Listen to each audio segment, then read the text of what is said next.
Hey, fellow homeschoolers, this is Kirk Smith. It's Christmas Eve, so you'll see this probably around the first of the New Year's. But all of my kids are home. It's been a great time, grandkids. Cohen is up from Florida with his fiance. He's getting married in 3 weeks, so it's exciting times for the Smith family. But I also wanted to ask him and just to share with you what homeschooling did for him, because we all get different messages from our culture, from our extended family, sometimes from our church family that we're doing a bad thing. And I would suggest just the opposite. So Cohen, what are some things, some benefits you got from homeschooling? I would list two main benefits. And the first one is letting me to pursue my interests. With homeschooling, my parents were able to tailor my curriculum and schedule to my strengths. Now, it doesn't mean that we discard weaknesses. For example, I'm not very strong in the arts. It doesn't mean that we don't pursue those things, but I'm not going to get paid for it. And in fact, I don't really understand the purpose of a lot of art. Sorry, all you art lovers. But I was very strong in math and sciences and business. And so I was allowed to really pursue after those things. And my parents were able to tailor my curriculum and schedule towards those things, which is now is what I'm getting paid for on a daily basis. So it doesn't make sense for parents to really push a general education on their kids if their strengths aren't tailored towards that, because they're not going to get paid for your weaknesses. Your kids are going to get paid for your strengths. Yep. The second thing I would say that homeschooling really did for me was to really broaden my social skills. And most people wouldn't think homeschooling and social skills would go together, but I would say that is a gravely misplaced stereotype. And here's why I say that.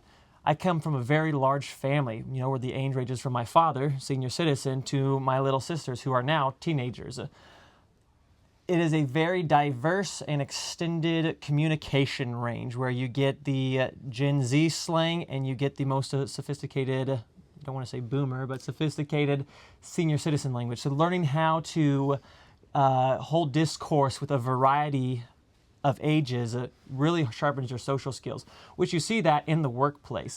The second thing that I would say that coming from a large family increases my social skill is the variety of personalities.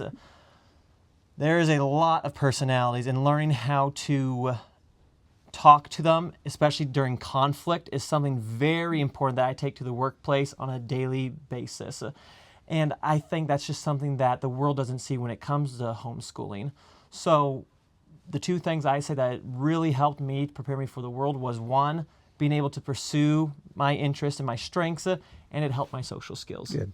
Well, and we've also talked about in the past that you'll get paid for the problems you solve. And so we also try to teach our kids solving skills, solutions. Yep. And they've joked in the past saying, yeah, Dad just said, suck it up and figure it out. And that might sound a little bit harsh, but that was not laziness on my part. It was to teach my kids to become problem solvers, and that's what your kids will get paid to do. And Cohen, as we wrap up here, would you give maybe one or two words of encouragement for homeschooling parents? Some are struggling right now. Sometimes kids are struggling. From your experience, how would you encourage parents? It's a process, and it's a buzzword. People don't like to hear, but it is a process. People bloom in different seasons. You might have a 14-year-old who acts like a 20-year-old, and you might have a 20-year-old who acts like a 14-year-old. And not everyone's on the same timetable. And you just don't know when that spark is going to ignite. And that 20-year-old who acts like a 14-year-old, over the course of 2 or 3 years, might all of a sudden start acting like a 35-year-old. Mm-hmm.